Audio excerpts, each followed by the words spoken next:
रोशनी वापस लाने वाला लड़का। एक छोटे गांव में हसन नाम का लड़का रहता था।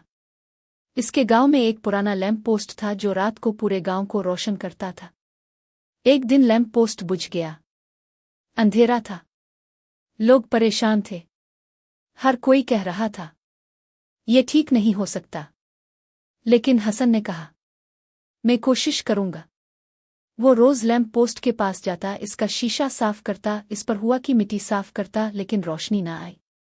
एक रात हसन ने आसमान की तरफ देखा और आहिस्ता से बोला, मेहरबानी करके दोबारा चमको। लोग अंधेरे से डरते हैं।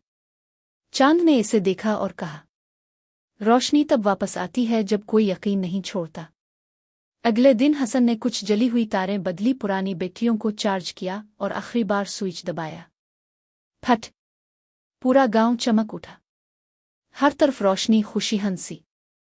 गांव वाले हैरान थे। हसन ने मुस्करा कर कहा, अंधेरा तब तक ताकतवर है जब तक रोशनी हार न माने। सबक: जो कभी हार नहीं मानता वो हमेशा रोशनी वापस लाता है, अपने लिए भी और दूसरों के लिए भी।